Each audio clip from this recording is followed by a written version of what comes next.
कीजिएगा, ताकि आपका लड़कपन ही भगवान से जुड़कर आपका जीवन धन्य धन्य हो जाए। भगवान के भजन के लिए बुढ़ापे का इंतजार करना ही नहीं है।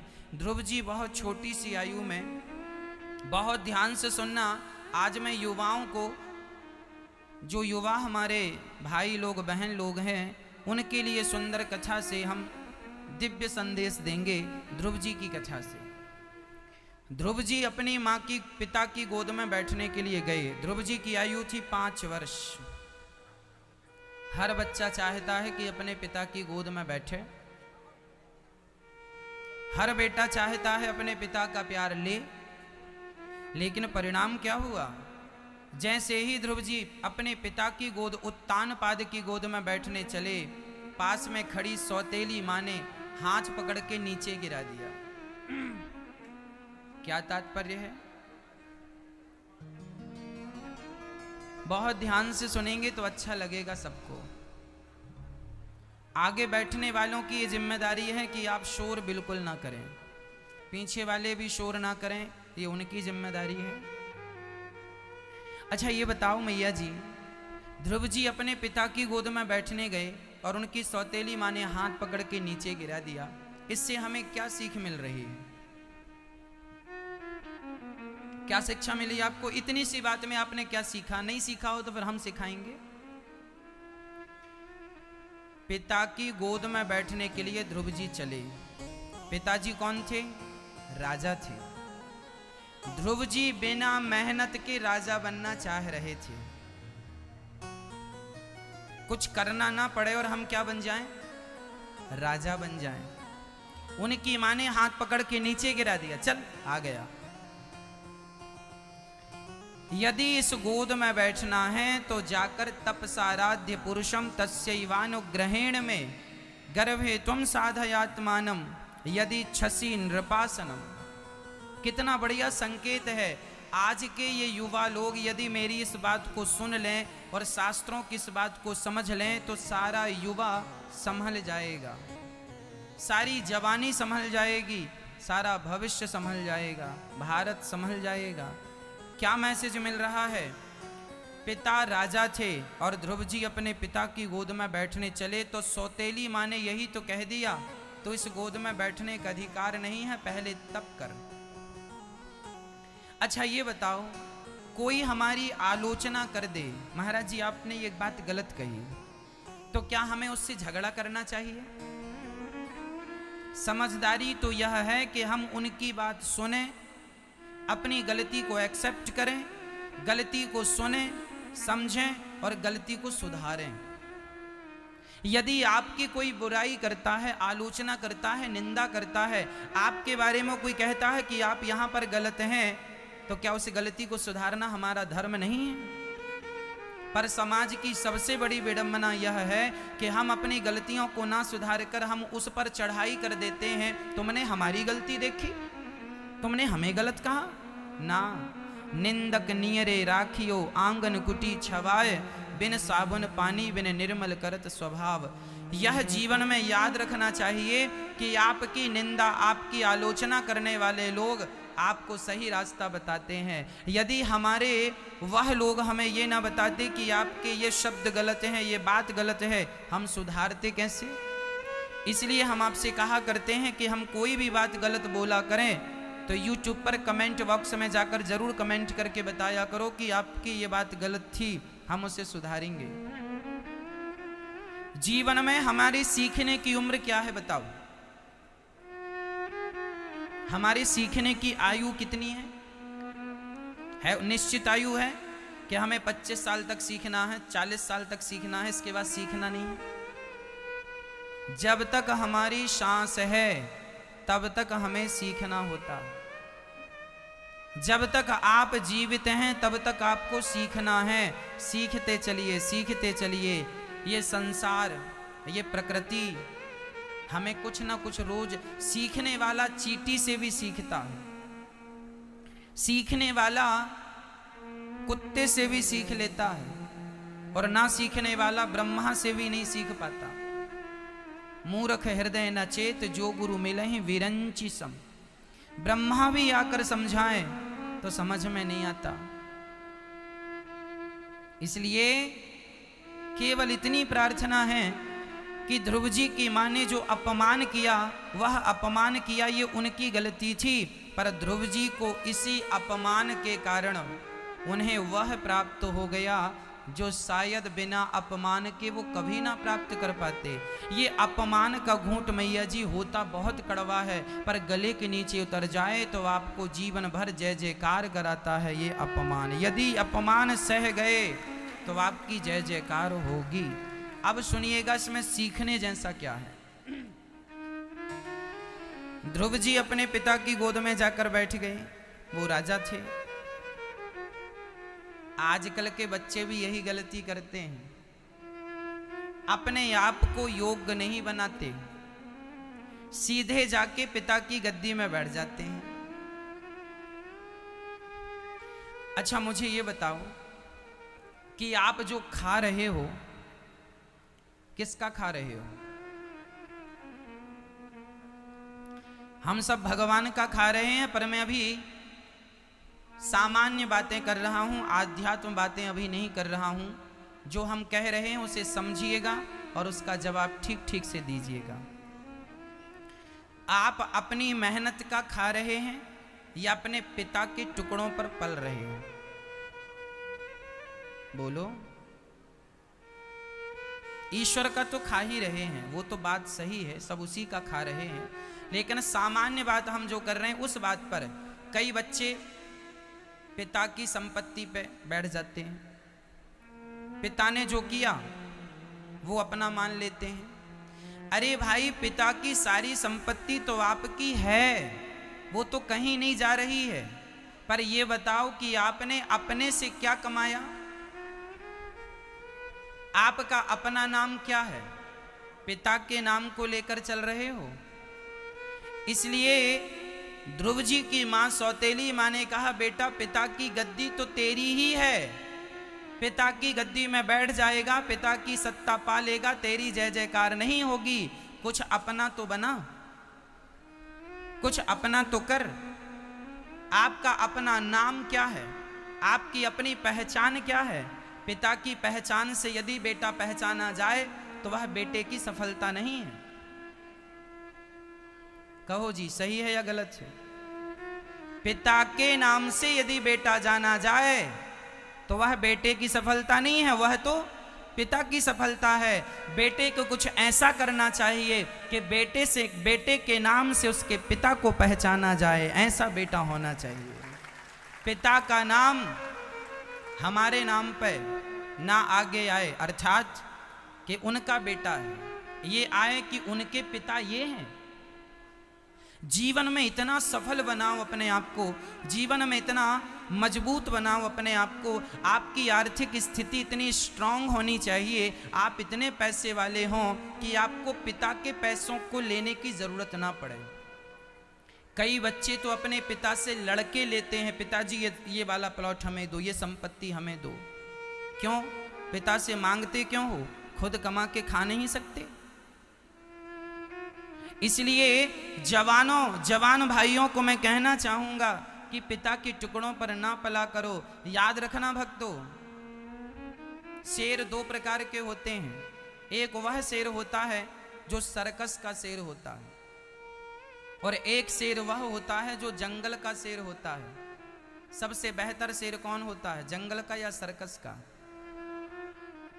कौन? सर्कस का शेर और जंगल का शेर, दोनों में सिर्फ इतना अंतर है कि सर्कस का शेर मालिक के टुकड़ों पर पलने का आदी हो गया है। वह मालिक मांस का टुकड़ा देता है, शेर झपट्टा मारता है और खा के अपना पेट भरता है। जबकि जंगल का शेर अपना पेट भरने के लिए अपना शिकार खुद करता है। जबकि सर्कस का शेर यदि जंगल में छोड़ दिया जाए तो वह शिकार नहीं कर सकता, क्योंकि वह टुकड़ों पर पलने का आदी हो चुका है, कमा के खाने का अर्थात शिकार करने का टैलेंट भूल चुका है।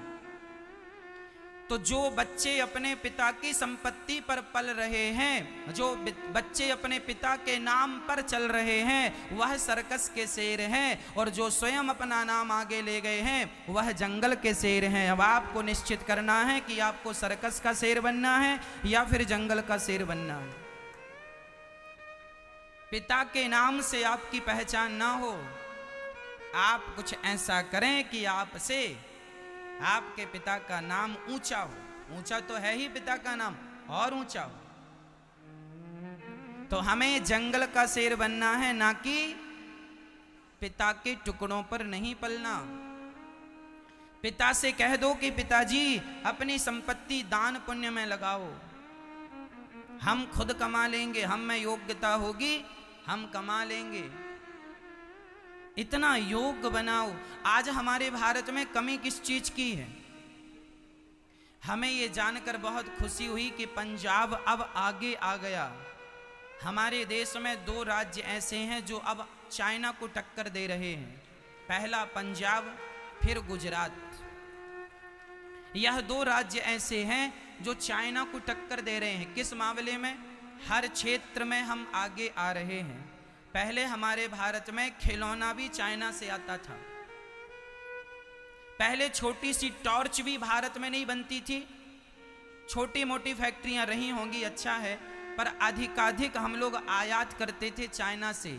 टॉर्च भी चाइना से आती थी, खिलौने भी चाइना से आते थे, छोटी से छोटी और बड़ी से बड़ी चीज चाइना से आती थी। लेकिन अब भारतवासी जाग गए हैं और वह चाइना से आयात नहीं करते।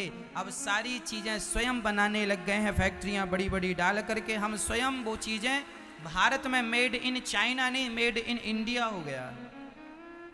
इसके लिए हमारे भारत के उन लोगों के लिए बहुत धन्यवाद जो भारत के लिए काम कर रहे हैं। मैं आपसे ये कहना चाहूँगा मैया कि आप भी अपने बच्चों को लगाइए काम में। और बच्चे ये कहते हैं महाराज जी रोजगार नहीं है, काम नहीं है।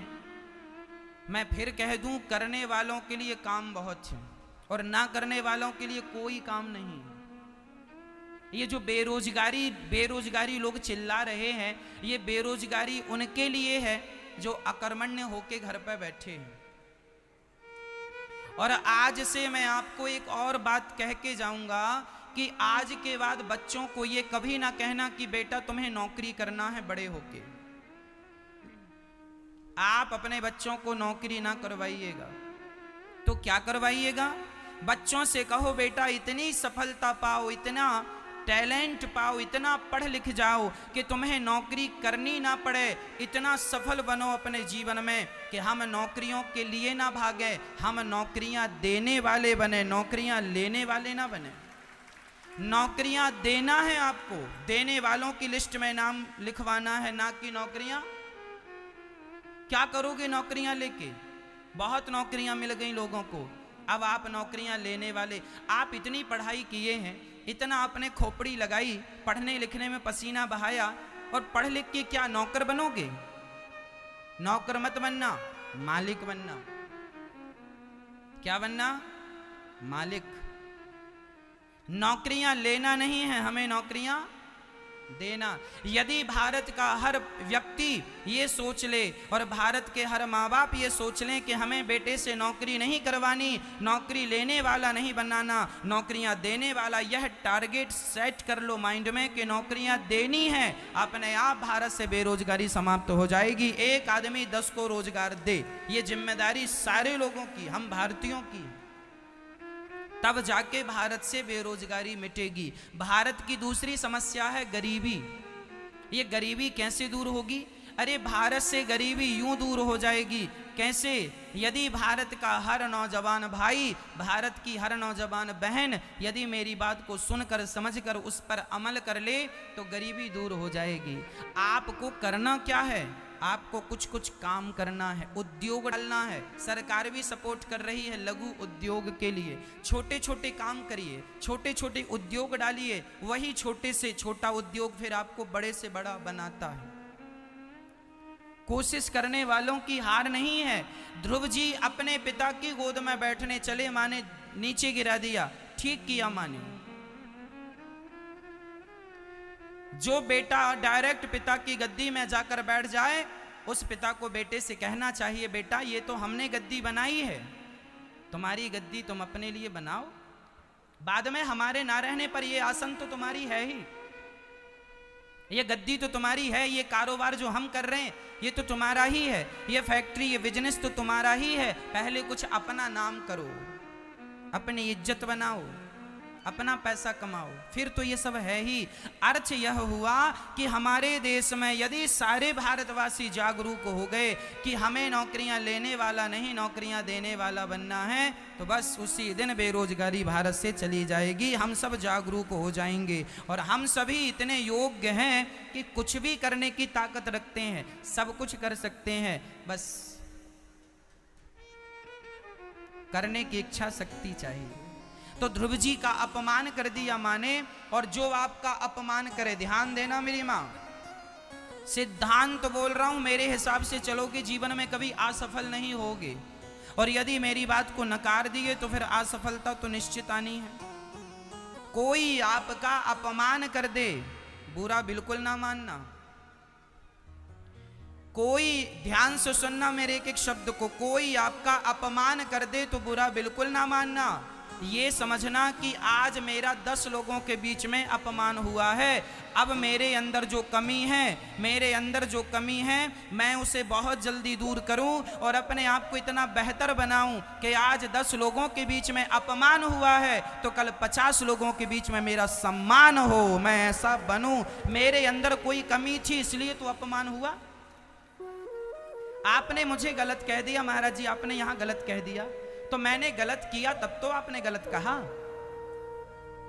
अब मैं ऐसा कहूं, मैं ऐसा करूं कि मैं गलती ही ना करूं, और जब मैं गलती नहीं करूंगा तो जिसने अपमान किया है कल वही आपके लिए वाह वाह सम्मान करेगा कि नहीं।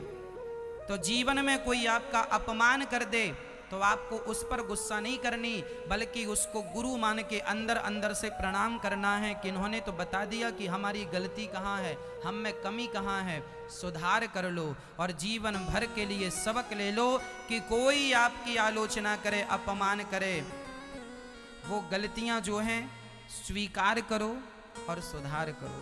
आज भारत की समस्या क्या है? आप लोगों की समस्या यह है कि आप समस्याओं में उलझ जाते हैं। अच्छा मुझे एक बात बताइए, इस दुनिया में ऐसी कौन सी समस्या है जिसका समाधान ना हो? है कोई ऐसी समस्या? मैया ऐसी कोई समस्या है? नहीं, दुनिया में ऐसी कोई समस्या नहीं है जिसका समाधान ना हो। लेकिन समस्या क्या है कि आज हमारे भारत में डिबेट किस बात पर होता है? ये समस्या है।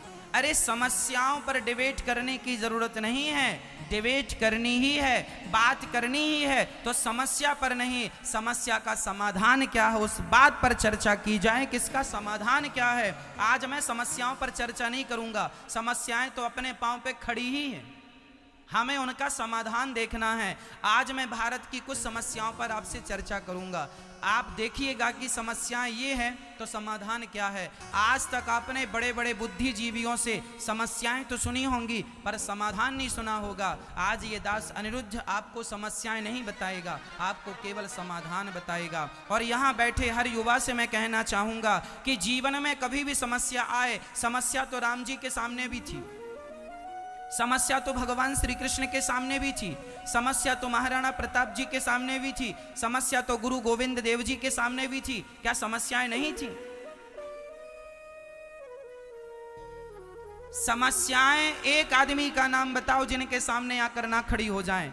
मेरी माँ, समस्याओं में उलझ जाना मूर्खता है, समाधान की ओर विचार कर लेना, समाधान की ओर चले जाना यही आपकी समझदारी है। मैं इतिहास के पन्नों की एक छोटी सी कथा उलटकर आपको बताता हूँ कि समस्या थी तो समाधान क्या था। पंजाब की घटना है, कथा पंजाब में चल रही है, मैं घटना भी पंजाब की बताऊंगा, शायद आपको याद भी हो और याद ना भी हो, याद दिला देता हूँ। पंजाब में श्री गुरु गोविंद देव जी के सामने 40 लोग थे। उनकी सेना में कितने बचे थे? ओनली 40। और औरंगजेब की सेना में 10 लाख लोग थे, 1 मिलियन। 10 लाख लोग थे। सुनिएगा, समस्या क्या है और समाधान क्या है। जीवन में वह सफल होता है जो समस्याओं में ना उलझ के समाधान की ओर भाग जाए। चलिए मैं आपको समस्या भी कहता हूँ, समाधान भी कहता हूँ। गुरु गोविंद देव जी का नाम तो सुना होगा आपने। गुरु गोविंद देव जी के पास ओनली 40 सैनिक थे।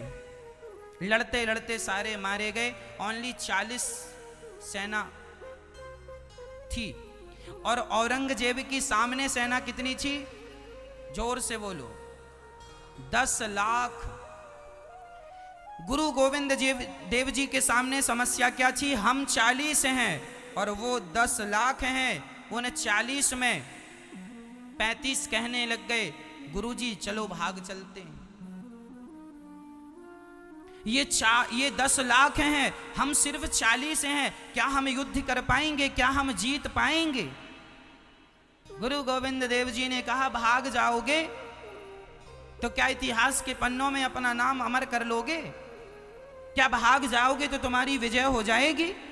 क्या भाग जाना ही समस्या का समाधान है? ना, वो भले 10 लाख हैं, हम भले 40 हैं। कोशिश तो करो, युद्ध तो करो, कि मैदान छोड़ के बिना लड़ाई भाग जाओगे? ना, तुम्हें भागना है भाग जाओ, पर मैं नहीं भागने वाला। बोलो मेरे साथ कौन कौन लड़ेगा? 40 ने हाथ खड़ा कर दिया। मरना तो है ही, मार के मरते हैं।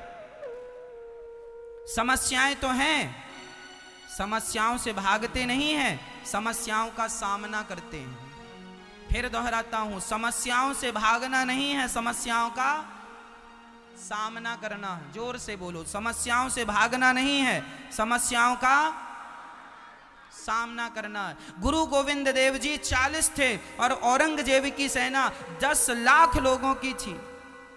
लड़ना शुरू कर दिया। इनके पास गोला बारूद कम था, गोलियां कम थी, तोप कम थे, बंदूकें कम थी, लेकिन फिर भी भिड़ गए। और जब भैया भिड़े तो इतिहास के पन्नों को उलट कर देख लेना कि 40 लोग 10 लाख पर भारी पड़ गए,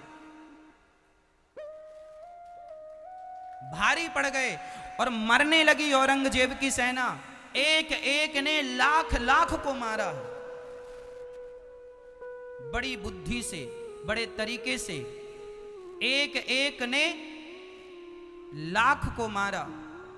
कुछ मारे गए, गुरु गोविंद देव जी की सेना में भी कुछ लोग मारे गए, पर मरते मरते भी उन्होंने मारा।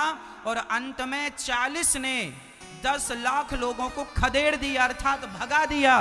और जब भाग गए तब औरंगजेब ने एक पत्र लिखा गुरु गोविंद देव जी के नाम। गुरु जी, हम 10 लाख थे, आप 40 थे, फिर भी हम पर भारी हो गए। ऐसा युद्ध हमने आज तक नहीं देखा, बताइए ऐसा कैसे हुआ? तब गुरु गोविंद देव जी ने लिखा कि औरंगजेब, तुम्हारी 10 लाख की सेना पर हम 40 इसलिए भारी पड़ गए क्योंकि तुम्हारे पास सिर्फ समस्याएं थी और हम समस्याओं में कभी ध्यान नहीं देते, हम सिर्फ समाधान में ध्यान देते हैं। किसका समाधान क्या होगा? हम अपने कर्तव्यों से भागते नहीं हैं, हम आखिरी दम तक अपने कर्तव्य को पूरा करते हैं। हम में भागने की आदत नहीं है, हम में जीतने की आदत है। हमें जीतना है। यदि गुरु गोविंद देव जी की 40 लोगों की टुकड़ी यदि 10 लाख पर भारी पड़ सकती है मेरी माँ, तो आपके जीवन में ये बदलाव आना चाहिए कि जीवन में समस्याएं तो गुरु जी के सामने भी थी, लेकिन वो समस्याओं में ना उलझ के समाधान की ओर चले तो समाधान मिल गया, जीत हुई। और आप लोगों के जीवन में एक कॉकरोच यहां निकल जाए तो माताएं खड़ी होकर भाग जाती हैं।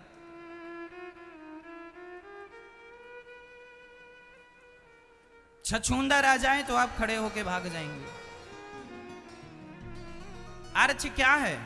अर्थ यही है, आप समस्याओं का सामना नहीं करते, आप पर समस्या हावी हो जाती है। जब समस्या हम पर हावी होती है तो हम कमजोर पड़ जाते हैं और हम कहते हैं अपने आप को इतना स्ट्रांग बनाओ कि आप समस्याओं पर हावी हो जाएं और समस्याएं आपका पीछा छोड़ के भाग जाएं।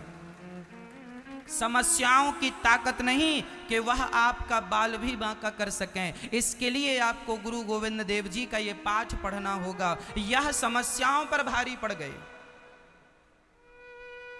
और आप पर समस्याएं भारी पड़ रही हैं। आज सबके घर की समस्याएं हैं, लेकिन समस्याएं तो दिखती हैं, समाधान नहीं दिखता। आओ मैं कुछ समाधान में, समय कम है, मैं केवल सार तत्व कहता हूं आपको।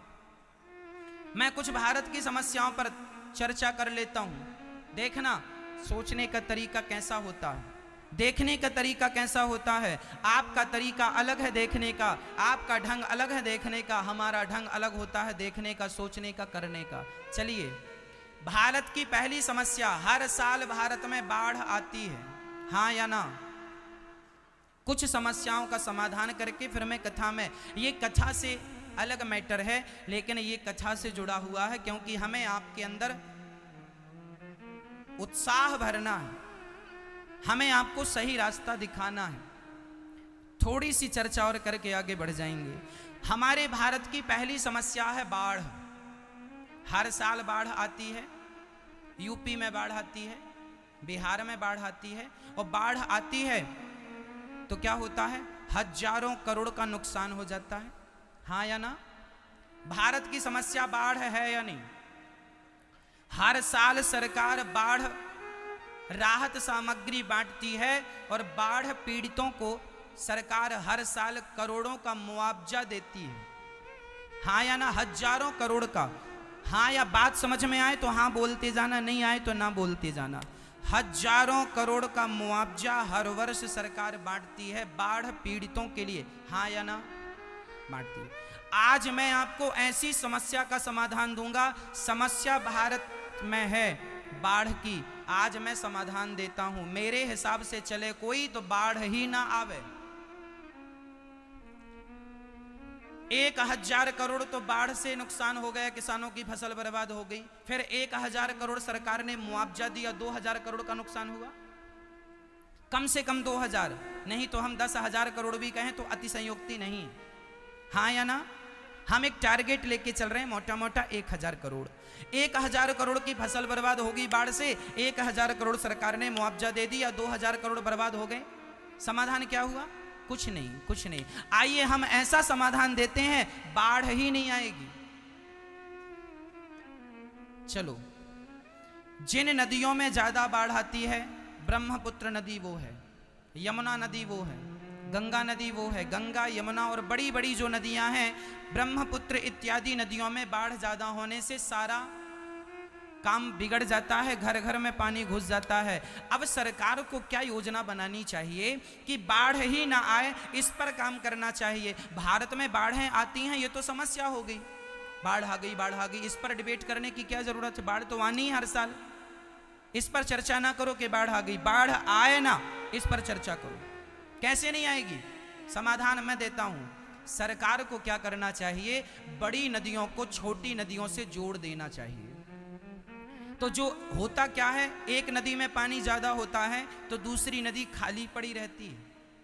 तो बड़ी नदी को छोटी नदी से जोड़ दिया जाए और छोटी नदी को उससे छोटी नदी से जोड़ दिया जाए, उससे छोटी नदी को उससे छोटी नदी से जोड़ दिया जाए, तो परिणाम क्या होगा? जो पानी घर घर घुस जाता था बाढ़ बन करके, वह छोटी छोटी नदियों में डिवाइड होके वहां तक भी पानी पहुंच जाएगा। जहां बारिश का पानी नहीं पहुंचा, जहां फसल सूख रही थी, उन किसानों को भी पानी मिल जाएगा। और जो जल का स्तर नीचे जा रहा है, पानी का लेवल, वाटर लेवल जो नीचे जा रहा है, वह पानी का लेवल ऊपर आ जाएगा। एक नदी दूसरी नदी से जुड़ जाएगी। मैं एक उदाहरण देके समझाता हूं। ऐसा हुआ है, मध्य प्रदेश में एक नदी है जिसका नाम है नर्मदा नदी। मध्य प्रदेश में ही एक दूसरी नदी है जिसका नाम है क्षिप्रा नदी, जो उज्जैन में बहती है। नर्मदा नदी में पानी बहुत होता है, जबकि क्षिप्रा नदी सूख जाती है।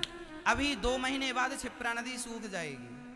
तो सरकार ने क्या किया कि नर्मदा नदी का पानी क्षिप्रा में डाल दिया। तो क्षिप्रा नदी में पानी भर गया तो क्या हुआ? जो क्षिप्रा नदी के किनारे के लाखों किसान थे जिनकी नुकसान हो जाती थी, खेती नुकसान, लॉस हो जाता था, वह पानी के मिल जाने से उनकी फसल बर्बाद होने से बच गई और वह भी धन धान्य से संपन्न हो गए। अरे भाई, नदी का पानी आखिर बहकर जाता कहाँ है? समुद्र में जाके खारा हो जाता है, कोई अर्थ तो है नहीं। यदि वह पानी बचा लिया जाए, जैसे आज पंजाब में, हरियाणा में सरकारों ने नहरों के द्वारा हर जगह पानी पहुंचा दिया। किसके द्वारा? नहरों के द्वारा। पंजाब में भी पानी की बहुत समस्या थी एक जमाने में, लेकिन नहरों के द्वारा वह समस्या का समाधान हो गया। हाँ या ना? नहरों के द्वारा। उसी तरह नदियों को नदियों से जोड़ दिया जाए तो जो ज्यादा पानी होगा वह डिवाइड हो जाएगा, तो बाढ़ आएगी। तो बाढ़ पर चर्चा करने से कोई फायदा नहीं, समस्या के समाधान पर चर्चा करो। तो बाढ़ ना आए, इसका समाधान ये था, पहला समाधान। भारत की दूसरी समस्या है बेरोजगारी। आज मैं बेरोजगारी को भी चुटकियों में समाप्त कर सकता हूं। मैया जी, बेरोजगारी समाप्त हो सकती है, कोई बड़ी बात नहीं है, बड़ा मुद्दा नहीं है। आज सब चिल्लाते हैं महाराज जी भारत में बेरोजगारी बहुत है। बेरोजगारी इसलिए बेरोजगारी है क्योंकि भारत में कोई बुद्धि लगाता ही नहीं, दिमाग का प्रयोग ही नहीं है भारत में। भेड़ों की तरह चाल है, एक भेड़ कुआं में गिरता सारे गिर जाते हैं। भारत में समस्याएं हैं, समस्याएं तब तक रहेंगी जब तक समाधान में आपकी दृष्टि नहीं जाएगी। सामने कुआं है, तब तक लोग उस कुएं में गिरते रहेंगे जब तक उस कुएं को पुरवा ना दिया जाए, लेवल ना कर दिया जाए। रोड में गड्ढा है, तब तक लोग उस गड्ढे में गिरते रहेंगे जब तक उस गड्ढे का समाधान जड़ से ना हो जाए, बढ़िया भर के और रोड बना दी जाए। समाधान, समस्याएं हैं, हमें क्या बात करनी है? समस्याओं पर नहीं, हमें तो जोर से बोलो, समस्या पर चर्चा नहीं करनी, हमें तो समाधान में चर्चा करनी है। अच्छा, बेरोजगारी भारत में बहुत है, बताओ इसका समाधान क्या है? मैं 1 वर्ष के अंदर भारत की बेरोजगारी समाप्त करने की ताकत रखता हूं। ना मैं मुख्यमंत्री हूं, ना मैं प्रधानमंत्री हूं, लेकिन मैं भारत की सरकार को कहना चाहता हूं, यदि मेरे इस विचारों पर सहमत हो जाए तो भारत की बेरोजगारी समाप्त हो सकती है। मैं समाधान देता हूं बेरोजगारी पर। ये जो आइडिया है ना, ये आइडिया यदि सरकार को कोई इंजीनियर बताएगा तो करोड़ों रुपए लेगा, पर हम आपको फ्री में आइडिया दे रहे हैं। हाँ, सुनिएगा, आपसे इसलिए कह रहे हैं कि शायद आप तक से ही बात आगे बढ़ जाए। मैं केवल भारतवासियों का दृष्टिकोण बदलना चाहता हूं, आपके देखने का नजरिया, आपके सोचने का नजरिया बदलना चाहता हूं। जो युवा कहते हैं ना महाराज जी बेरोजगारी है, मैं उन्हें बताना चाहता हूं कि बेटा बेरोजगारी तो है पर उसका समाधान भी है। चलो सरकार काम ना करे समाधान पे, तुम ही काम कर लो। बेरोजगारी का समाधान मैं सुनाता हूं, सुनिएगा एक एग्जाम्पल से। एग्जाम्पल हमारे पास बहुत है, हम एक छोटा सा देंगे ताकि समय बर्बाद ना हो और आपको समझ में भी आ जाए। बैंक में, माना कि बैंक में, भारत की समस्त बैंक में 10 लाख लोग काम करते हैं। वैसे तो भारत में जितनी बैंक हैं लगभग 50 लाख लोग काम करते होंगे, पर हम एक टारगेट 10 लाख का लेके चल रहे हैं। माना कि भारत की सारी बैंकों में, पूर्व पश्चिम उत्तर दक्षिण भारत की समस्त बैंकों में, सारे राज्यों की बैंकों को मिलाकर माना कि हमारे देश में 10 लाख लोग काम कर रहे हैं। करते तो करोड़ों हैं। फिर क्या करना है? हमारे भारत की बैंक खुलती कब है? कितने बजे खुलती है? सुबह कितने बजे? 10 बजे। 10 बजे खुलती तो है, पर आपको चेक लगाना हो तो 10 बजे ही लग जाएगा। 10 बजे तो बैंक का ताला खुलता है। काम तो 10:30 और 11 से। SBI बैंक में तो 11 बजे के पहले काम नहीं होगा आपका, हाँ या ना? अच्छा, बंद कितने बजे होती हैं? 4 बजे बंद हो जाती हैं, 4:30 तक तो हो ही जाती हैं, आखिरी 5। अब मुझे ये बताओ कि सवेरे 9 बजे किसी को आपको इमरजेंसी पैसे देना हो तो कैसे देंगे? चेक लगाना है, RTGS करना है?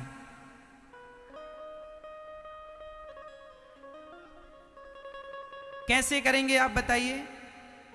समाधान यह है, सरकार को चाहिए कि बैंक 10 बजे खुलती है, 5 बजे बंद हो जाती है। सरकार को ऐसा काम करना चाहिए कि सवेरे 8 बजे से बैंक खुल के रात को 8 बजे तक बैंक खुले, और जो एक हिसाब से जो स्टाफ काम करता है वह 2 भागों में डिवाइड हो जाए। कितने भागों में डिवाइड हो जाए? यदि 10 लाख लोग बैंक में काम करते हैं तो 10 लाख लोगों को और बुलाया जाए। 10 लाख लोगों को बुलाकर और 6-6 घंटे की ड्यूटी नियुक्त की जाए, तो आदमी 8 बजे से भी अपना काम कर सकता है। और ये जल्दी नहीं रहेगी कि 5 बजे बैंक बंद हो जाएगी, 8 बजे तक खुली रहेगी। आपको बता दूं, जितनी देर तक बैंक खुली होती है उतनी देर तक सरकार का प्रॉफिट होता है, उतना पैसा सरकार को मिलता है। बैंकों का प्रॉफिट सरकार का प्रॉफिट है, तो जो प्रॉफिट है वह भी मिलेगा। ज़्यादा से ज़्यादा हम आम पब्लिक को सुविधा हो जाएगी, कभी भी चेक लगा लो। 2 भाग में बैंकें हो जाएंगी, 10 लाख लोग काम कर रहे हैं, 10 लाख लोग और काम करने लग जाएंगे। अमेरिका जापान में 2 शिफ्टों में काम होता है, 6-6 घंटे की 2 शिफ्टें हैं, 12 घंटे काम होता है। हमारे यहाँ सिर्फ 7 घंटे काम होता है, और अधिक से अधिक 8 घंटे, उसमें आधा पौन घंटे का लंच भी होता है। आदमी थक जाता है काम करते करते, फिर आदमी परेशान हो जाता है। ज़्यादा ग्राहकों की भीड़ लग जाए तो बैंक वाले फिर कैसा बोलने लगते हैं, चलो चलो चलो चलो चलो, क्योंकि वो भी बेचारे परेशान हो जाते हैं। 6-6 घंटों की ड्यूटी हो जाएगी, 2 भागों में हो जाएंगे, आसानी से काम होगा, बिना थकावट के काम होगा, अच्छा काम होगा, काम स्पीड से होगा।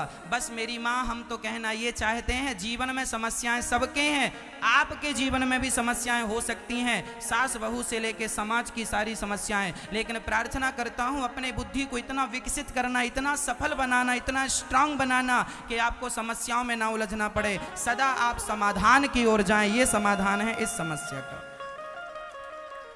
अपने आप को इतना बुद्धिजीवी बनाइए, सोचने की, समझने की, निर्णय लेने की क्षमता आपकी सबसे अधिक होनी चाहिए। ध्रुव जी की माँ ने घर से निकाल दिया। ध्रुव जी माँ के पास गए, माँ मेरी माँ ने, सौतेली माँ ने अपमान कर दिया, बताओ मैं क्या करूं? बेटा जा, तपसाराध्य पुरुषम तस्यैवानुग्रहेण में जाके तप कर, जा। तप करने के लिए भेज दिया। और ध्रुव जी महाराज जब तप करने के लिए चल पड़े घर से, तो रास्ते में नारद जी मिल गए। नारद जी ने कहा, बेटा तू कहाँ जा रहा है? क्या बताऊं गुरुजी, मैं जा रहा हूं भगवान को पाने के लिए। अच्छा, तुझे पता है कि भगवान कहाँ है? ना, आप बताइए भगवान कहाँ है? आज ध्रुव जी ने यही प्रश्न किया नारद जी से, मैं 5 साल का बच्चा हूं, मुझे नहीं पता कि भगवान कहाँ है, आप ही बताओ भगवान कहाँ है? तब नारद जी ने कहा, बेटा तू जाकर तप कर, तप करेगा तो तुझे भगवान का साक्षात्कार होगा। अच्छा, तो तप करने से भगवान का साक्षात्कार होगा, तो बताइए भगवान कहाँ रहते हैं? तब गुरु जी ने कहा, नारद जी ने कहा, जैसे समुद्र में नमक समाया हुआ है। अच्छा ये बताओ, समुद्र की हर बूंद में नमक है या नहीं है? कोई नकार सकता है? जैसे समुद्र की हर बूंद में नमक होता है, परंतु वह नमक हमें दिखाई नहीं पड़ता, उसी प्रकार जैसे समुद्र के हर बूंद में नमक है पर दिखता नहीं है, उसी प्रकार सृष्टि के कण कण में परमात्मा है पर दिखता नहीं है। हाँ, यदि कोई समुद्र का पानी मुंह में रखे, जिह्वा पर रखे, तो उसका स्वाद जरूर मिलता है कि नमक है। उसी प्रकार कोई भक्ति करेगा तो भगवान का स्वाद जरूर मिलेगा कि परमात्मा है, ईश्वर है, पर वैसे ही नजर नहीं आता जैसे समुद्र की बूंद में नमक नजर नहीं आता, पर कोई जिह्वा पे रखे तो स्वाद पता चलता है। उसी प्रकार कोई भगवान का भजन करे तो ईश्वर का भी स्वाद पता लगता है कि ये ईश्वर है। इसलिए हमें भगवान की भक्ति करनी चाहिए। ध्रुव जी महाराज घर से निकल गए और नारद जी ने मंत्र दिया, ओम नमो भगवते वासुदेवाय। ये 12 मंत्र नारद जी ने दिया और कहा, बेटा ध्रुव इसका जाप करो। ध्रुव जी ने जाप किया। जाप करते करते 1 माह गुजर गया। 3 दिन में 1 बार ध्रुव जी ने कुछ खाया। दूसरा महीना निकला, 6 दिन में 1 बार कुछ खाया। तीसरा महीना निकला, 9 दिन में खाया। 4 महीना निकला, 12 दिन में 1 बार खाया। ध्रुव जी खाने पे ध्यान नहीं लगाते, ध्रुव जी भगवान के भजन में ध्यान लगाते। और हम लोगों की समस्या यह है कि यदि कोई एकादशी का व्रत, एक मैया ने हमसे पूछा, महाराज जी एकादशी के दिन खाना क्या है? आदमी महीने में एक बार व्रत रखे तो चिंता ये लगी रहती है खाएंगे क्या, क्यों बिना खाए नहीं रह सकते? ध्रुव जी ने 3 दिन में एक बार भोजन किया, रोज रोज नहीं खाया। अच्छा मैया बताओ व्रत का अर्थ क्या होता है? आपको पता है व्रत की मीनिंग क्या है, व्रत की परिभाषा क्या है, व्रत का अर्थ क्या है? बताओ व्रत का मतलब क्या होता है? लोगों को यह पता है कि भूखे रहें, कुछ ना खाएं, इसका नाम व्रत है। यह परिभाषा बिल्कुल गलत है। भूखे रहने का नाम व्रत नहीं है। व्रत का अर्थ होता है प्रतिज्ञा। आज से मैं प्रतिज्ञा लेती हूं और लेता हूं कि मैं सदा अपने माता पिता की सेवा करूंगा। आज से मैं व्रत लेता हूं कि मैं कभी असत्य नहीं बोलूंगा। आज से मैं प्रतिज्ञा लेता हूं कि मैं सदा दीन दुखियों की सेवा करूंगा। आज से मैं व्रत लेता हूं कि मैं सदा अच्छे मार्ग में चलकर औरों को अच्छा बनाऊंगा। यह व्रत होता है। लेकिन आज का व्रत कैसा है? हमने तो भोजन नहीं किया। क्यों नहीं किया? महाराज जी व्रत है हमारा। अच्छा, कई माताएं तो सोने लग जाती दिन में। क्या है मैया क्यों सो रही हो? महाराज जी आज व्रत है, कमजोरी सी लग रही है, खड़ा नहीं हुआ जा रहा, आज व्रत है हमारा। किसने कहा है ये तुम्हारा व्रत रखने के लिए? काहे इतना कम भूखे क्यों मर रहे हो? किसने कहा? कहां लिखा है कि भूखे रहने का नाम व्रत है? व्रत का अर्थ भूखा रहना नहीं है मैया। तो फिर व्रत का अर्थ क्या है? यदि भूखे रहने से भगवान मिल जाते तो लोग भूखे मर क्यों जाते हैं? भगवान को ना पा लेते। कई भारत में ऐसे लोग हैं जो भूख से मर जाते हैं तड़प तड़प करके। यदि भूखे रहने से भगवान मिलते हैं तो भूखे को फिर भगवान मिल जाते, फिर वो मर क्यों जाता है? आप लोगों ने कभी सत्यता की ओर झांक कर देखा ही नहीं कि इसका सही अर्थ क्या है। व्रत का अर्थ होता है प्रतिज्ञा। आज से मैं व्रत लेता हूं कि सदा सत्य का रास्ता अपनाऊंगा। अच्छा मुझे एक बात बताओ, आपने व्रत के दिन रोटी तो छोड़ दी, हल्दी और नमक तो छोड़ दिया, क्या ये बताइए क्या व्रत के दिन आपने झूठ बोलना छोड़ा? क्या निंदा करनी छोड़ी? क्या कपट करना छोड़ा? बोलो। एक बहन ने हमसे कहा महाराज जी हम केला नहीं खाते। क्यों नहीं खाते केला? बोले हमने केला छोड़ दिया है। क्यों छोड़ दिया है? बोले हमारे गुरुजी ने छोड़ा दिया है, गुरु मंत्र दिया तो बोले केला छोड़ दो, हमने छोड़ दिया। अच्छा बताओ, गुरुजी ने केला तो छोड़ा दिया, क्या झूठ बोलना छुड़ाया? तुम केला नहीं खाती हो, जो नहीं खाते हम उनकी बात कर रहे हैं। जो केला नहीं खाते, एप्पल नहीं खाते, अंगूर नहीं खाते, व्रत के दिन नमक नहीं खाते, जो लहसुन नहीं खाते, प्याज नहीं खाते, मैं उनसे सवाल करूंगा कि आपने नमक छोड़ दिया, रोटी छोड़ दी, चावल छोड़ दिया, दिल में हाथ रख के बताओ क्या झूठ बोलना छोड़ा? क्या अहंकार करना छोड़ा? क्या निंदा करनी छोड़ी? क्या चुगली करनी छोड़ी? नहीं। ये ना छोड़कर तुम रोटी छोड़कर बैठ गई तो क्या इसी का नाम व्रत है? इसी का नाम उपवास है? एक मैया चारों धाम करके आई। मैं तो बद्रीनाथ जी गई, मैं तो केदारनाथ जी गई, मैं तो द्वारिका जी दर्शन किया, हमने तो वहां गए, हमने तो ये किया, सारा तीर्थ कर लिया, सब कर लिया, सारे तीर्थ कर लिए, भागवत जी सुन लिया, सारे उपवास कर लिए, व्रत कर लिए, लेकिन पड़ोसन के घर बैठकर 2-2 घंटे बहू की बुराई बहुत करती है सास। सब कुछ तीर्थ व्रत कर लिए लेकिन बहू की निंदा करनी नहीं छूटी। मैया जी व्रत का अर्थ है आज हम व्रत ले रहे हैं कि हम अपनी वाणी से, हम अपने मन से कभी किसी का दिल नहीं दुखाएंगे। मनसा वाचा कर्मणा, मन से, वाणी से, कर्म से हम किसी का दिल, यदि आपने किसी का दिल नहीं दुखाया तो आप सच्चे व्रत में लगे हो। ये व्रत है आपका। अच्छा, क्या इसका अर्थ ये है कि हमें कोई व्रत नहीं रहना? जैसे एकादशी का व्रत हमें रहना चाहिए, पर कैसे? मैं आज व्रत का भी विधान समझाऊंगा, व्रत कैसे रहा जाता है। आज एकादशी है तो आज आप माना कि आज एकादशी है तो आज सवेरे जल्दी उठ जाओ, सवेरे जल्दी उठकर स्नान कर लो और भगवान का कीर्तन करो, भगवान का नाम जपो। अपने आप को भगवान की भक्ति में, सेवा में इतना लगा दो, ध्यान में इतने डूब जाओ, भगवान के चिंतन में इतने खो जाओ कि सुबह से शाम कब हो गई और भूख तो लगी ही नहीं। भूख तब लगती है जब ध्यान भोजन में जाता है। यदि ध्यान अहरनिश भगवान में लगा रहे तो भूख नहीं लगती। इसलिए व्रत के दिन अपने आप को भगवान की भक्ति में इतना व्यस्त कर दो कि भूख को भी समय ना मिले आपके भीतर प्रवेश करने का, और पूरा दिन भगवान के कीर्तन में, भगवान के चिंतन में व्यतीत हो। इसका नाम व्रत है। आपकी वाणी से किसी का दिल नहीं दुख रहा है, आप सत्य के रास्ते पर चल रहे हैं, यही आपका सबसे बड़ा व्रत है। व्रत में लोग ये छोड़ देते हैं, वो छोड़ देते हैं। अच्छा है कि आप छोड़ देते हैं और छोड़ दीजिए, बुराई नहीं है। ये व्रत भी रखिए, लेकिन व्रत का असली अर्थ समझ लीजिएगा कि आपके भीतर की जो बुराइयां हैं उनका परित्याग ही सबसे अच्छा व्रत है। मैं व्रत करूं, रोटी ना खाऊं और दिन भर आपकी निंदा करूं, चुगली करूं, आपकी बुराई करूं, झूठ बोलूं, गलत रास्ते पर चलूं, तो क्या मेरा व्रत करना सार्थक हुआ?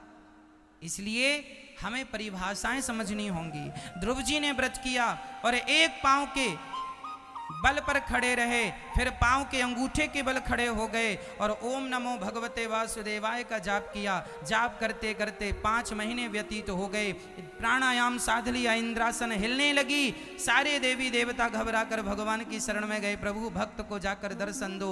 भगवान ने कहा, ऐसे भक्त को मैं दर्शन दूंगा नहीं, मैं स्वयं ऐसे भक्त का दर्शन करता हूँ। स्वयं भगवान दर्शन करने आ गए, ध्रुव जी के सामने आकर खड़े हो गए और ध्रुव जी महाराज ने भगवान की स्तुति की।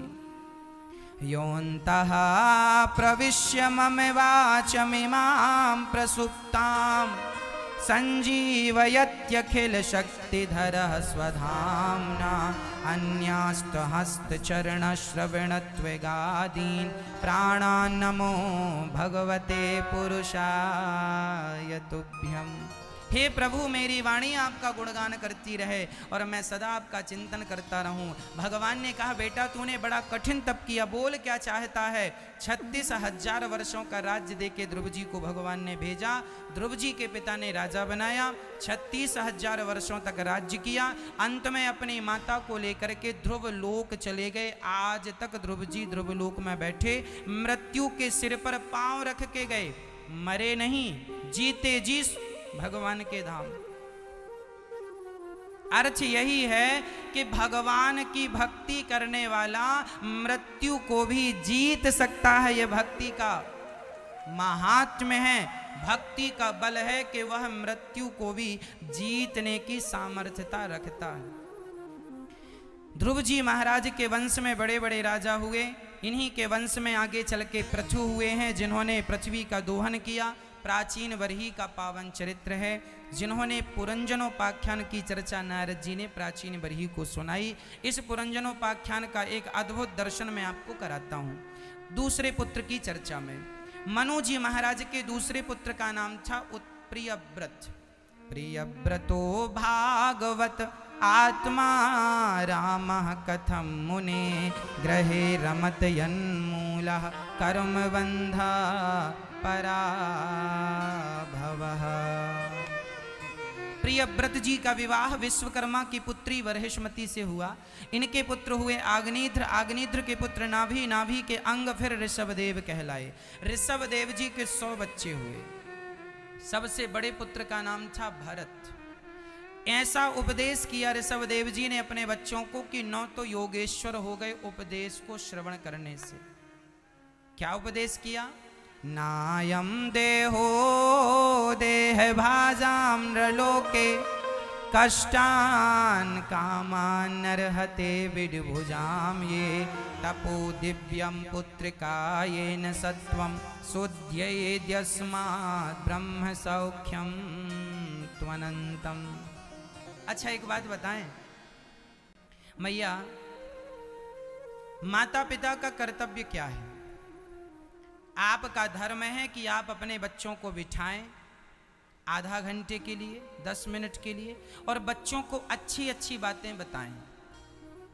राम जी के बारे में बताएं, भगवान श्री कृष्ण जी के बारे में बताएं, गुरु नानक देव जी के बारे में बताएं, गुरु गोविंद देव जी के बारे में बताएं, महापुरुषों के बारे में बताएं, पृथ्वीराज चौहान के बारे में बताएं, झांसी की रानी के बारे में बताएं, महाराणा प्रताप के बारे में बताएं। इन महापुरुषों के बारे में जब आप बताएंगे तो क्या होगा? आपके बच्चों की मेधा अर्थात बुद्धि प्रखर होगी, अर्थात बहुत तीव्र होगी। अच्छी बातें बताइए। पर आजकल की मम्मियां पोयम याद कराती रहती हैं, जॉनी जॉनी यस पापा याद करो। चौपाइया क्यों नहीं याद कराती हो? गीता के श्लोक क्यों नहीं याद कराती हो मैया? गीता के श्लोक याद कराया करो, रामचरितमानस की चौपाइयां याद कराया करो। इससे क्या होगा? आपके बच्चे बहुत बुद्धिजीवी बनेंगे, बुद्धिमान बनेंगे। लेकिन आपको ध्यान ही नहीं है। ऋषभ देव जी ने अपने 100 बच्चों को, उनके 100 बच्चे थे, 100 को बिठाया और आज प्रश्न खड़ा किया, बेटा ये बताओ कि भगवान ने तुम्हें मनुष्य क्यों बनाया है? अच्छा, कभी आपने ये सवाल अपने आप से किया कि ईश्वर ने आपको मनुष्य क्यों बनाया है? नहीं किया। अच्छा ये बताओ, ईश्वर ने आपको मनुष्य क्यों बनाया है? हम सवाल कर रहे हैं, बताओ। क्या केवल खाने के लिए मनुष्य बने हो?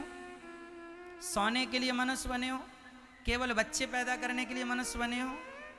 खाना, सोना और बच्चे पैदा करना, ये 3 काम पशु पक्षी भी खूब करते हैं। चिड़िया भी खाती है, कुत्ता भी खाता है, बिल्ली भी खाती है। चिड़िया भी सोती है, कुत्ता भी सोता है, गधा भी सोता है। चिड़िया भी बच्चे पैदा करती है, कुत्ता भी बच्चे पैदा करता है, सुअर भी बच्चे पैदा कर लेते हैं। खाना, सोना और बच्चे पैदा करना, ये 3 काम 84 लाख योनियों में चींटी भी ये काम कर लेती है। चींटी भी बच्चे पैदा करती है, हाँ या ना? अंडे रख लेती है, पाल पोस के बड़ा कर लेती है। मछली भी पानी में रहने वाली बच्चे पैदा कर लेती है, वो भी सो लेती है, वो भी खा लेती है। खाना, सोना, बच्चे पैदा करना कॉमन सबके लिए। अच्छा ये बताओ कि आप भी यदि यही करते रहे तो आपका और उनमें, हम में और उनमें अंतर क्या रहेगा? कोई अंतर है मैया? मैया बताओ, क्या उनमें और हम में कोई अंतर है? इतना ही अंतर है, हम बहुत बुद्धिजीवी लोग हैं, मनुष्य। एक छोटी सी बात कहता हूं। एक जंगल में एक शेरनी थी, वह शिकार खेलने गई